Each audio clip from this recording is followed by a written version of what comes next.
नमस्ते बच्चों, सुप्रभात। मैं मेवाड़ा मनोज, दीपदर्शन विद्या संकुल से संस्कृत विषयाध्यापक। आज हम पढ़ेंगे संस्कृत कक्षा 6 संकल्पम पाठ पंचमः पाठः नपुंसकलिंग शब्दः। तो हमारा पाठ है पंचमः पाठ अर्थात पांचवा पाठ, संज्ञा प्रकरणम नपुंसकलिंग शब्दः। अब देखिए, संज्ञा प्रकरण अर्थात संज्ञा शब्द, और संज्ञा के बारे में हम पहले पढ़ चुके हैं कि संज्ञा किसी वस्तु, व्यक्ति या स्थान के नाम को हम कहते हैं। अब उस संज्ञा प्रकरण के अंतर्गत हम पढ़ेंगे अभी इस पाठ में नपुंसकलिंग शब्द।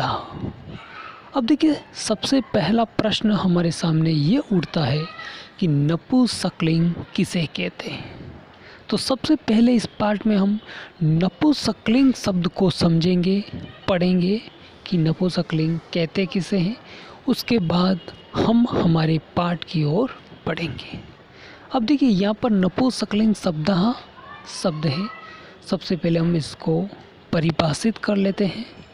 उसके बाद हमारे नपुंसकलिंग शब्दों का हम अध्ययन तीनों वचनों में करेंगे। अब तीनों वचन कौन कौन से हम पहले पढ़ चुके हैं, एक वचन, द्विवचन और बहुवचन। तो ये जो नपुंसकलिंग शब्द है, इन नपुंसकलिंग शब्दों को हम तीनों वचनों में अध्ययन करेंगे इस पाठ के दौरान। तो हमारा पाठ है संज्ञा प्रकरणम नपुंसकलिंग शब्दः, और हमने कहा था कि हम सबसे पहले नपुंसकलिंग को समझेंगे, उसके बाद नपुंसकलिंग शब्द का अध्ययन तीनों वचनों में करेंगे। तो अब आप यहाँ पर आपको स्क्रीन पर नपुंसकलिंग की परिभाषा दी हुई है, या नपुंसकलिंग किसे कहते हैं वो समझाया गया है। तो अब आप समझ सकते हैं कि जिन शब्दों से न तो पुल्लिंग का बोध होता हो, ध्यान से सुनेगा और ध्यान से समझेगा कि ऐसे शब्द जिनसे हमें न तो पुल्लिंग का ज्ञान प्राप्त हो रहा हो या न उसे पुल्लिंग का बोध हो रहा हो। ध्यान से सुनेगा, जिन शब्दों से न तो पुल्लिंग का बोध होता है और न ही स्त्रीलिंग का, यानी कि एक ऐसा शब्द जिस शब्द से हमें न तो पुल्लिंग होने का बोध हो रहा है, न तो हम उसे पुल्लिंग के रूप में समझ पा रहे हैं, और न ही स्त्रीलिंग का बोध हो रहा हो। अर्थात ऐसा शब्द जिसमें न ही पुल्लिंग की जानकारी मिल रही है कि ये पुल्लिंग है, और न ही स्त्रीलिंग होने का हमें पता चल रहा है। तो ऐसे शब्द नपुंसकलिंग शब्द कहलाते हैं। अर्थात जिन शब्दों से न तो पुल्लिंग का बोध होता हो और न ही स्त्रीलिंग का, उन्हें नपुंसकलिंग कहते हैं। तो अब आप समझ गए होंगे कि जिससे न पुल्लिंग और न स्त्रीलिंग की जानकारी प्राप्त हो रही हो, अर्थात न पुल्लिंग और न ही स्त्रीलिंग का बोध हो रहा हो, उसे हम नपुंसकलिंग कहते हैं। अथवा जो शब्द निर्जीव अथवा जड़ पदार्थों का बोध कराता हो। निर्जीव और जड़ पदार्थ शब्द पर ध्यान दीजिएगा। निर्जीव तथा जड़ पदार्थ का बोध हो रहा हो, वे नपुंसकलिंग कहलाते हैं। उदाहरण के लिए कुछ शब्द दिए गए हैं यहाँ पर। पहला शब्द दिया है वस्त्रम, अर्थात हमारे कपड़े, हमारे वस्त्र। ये नपुंसकलिंग के अंदर आता है। दूसरा है पुस्तकम। पुस्तकम शब्द जो है वो भी नपुंसकलिंग शब्द के अंतर्गत आता है, क्योंकि ये न ही पुल्लिंग है और न ही स्त्रीलिंग है। तो ऐसी परिस्थिति में ऐसे शब्दों को हम नपुंसकलिंग के अंतर्गत लेते हैं।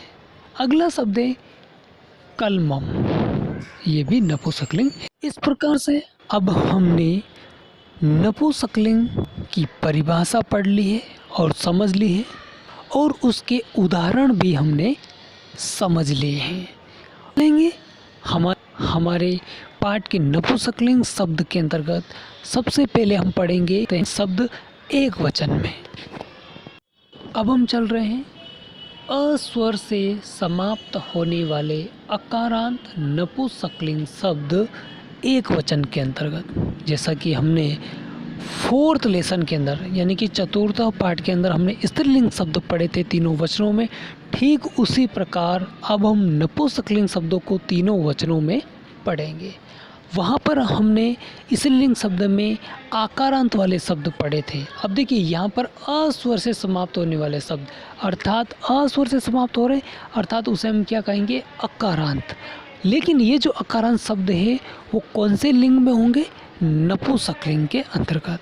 और नपुंसकलिंग किसे कहते हैं, जिस शब्द से पुल्लिंग और न ही स्त्रीलिंग का बोध होता हो उसे हम नपुंसकलिंग कहते हैं। तो ऐसे शब्द जो अ स्वर से समाप्त हो रहे हैं अर्थात अकारांत शब्द हैं, ऐसे नपुंसकलिंग शब्द को हम अभी एक वचन की में हम पढ़ेंगे। और इसके अंतर्गत पहला शब्द है हमारा फलम। क्या है, फलम। और फलम जो है वो एक फल है। एक चित्र के अंदर भी आपको दिखाई दे रहा है कि एक केला बनाया हुआ है, वो एक फल बनाया हुआ है, अतः वो एक वचन के अंतर्गत हुआ। और फलम नपुंसकलिंग शब्द है, नपुंसकलिंग शब्द और एक वचन और अकारांत फलम।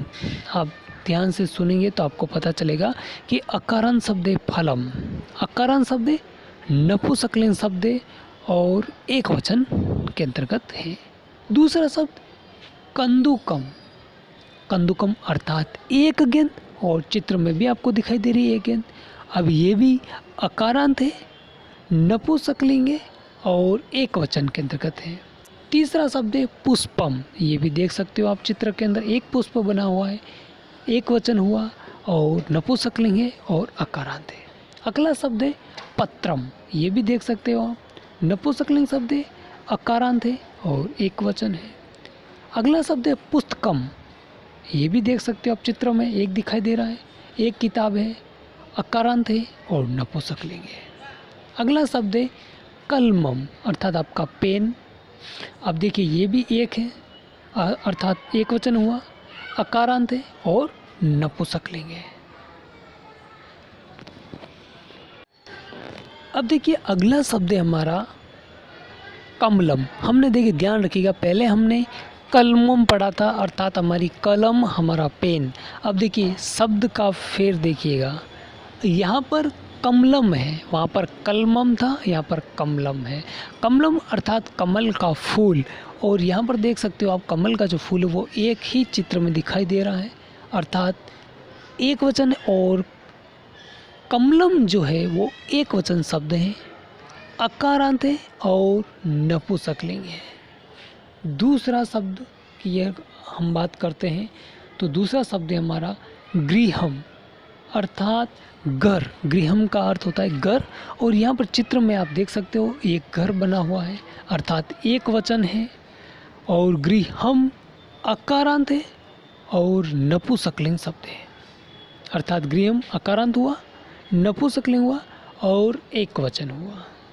अगला शब्द है हमारा पात्रम।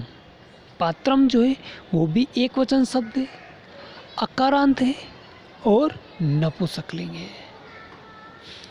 अगला शब्द है हमारा नेत्रम अर्थात एक आँख, अकारांत है, नपुंसकलिंग है और एक वचन है। अगला शब्द है हमारा मित्रम अर्थात एक मित्र।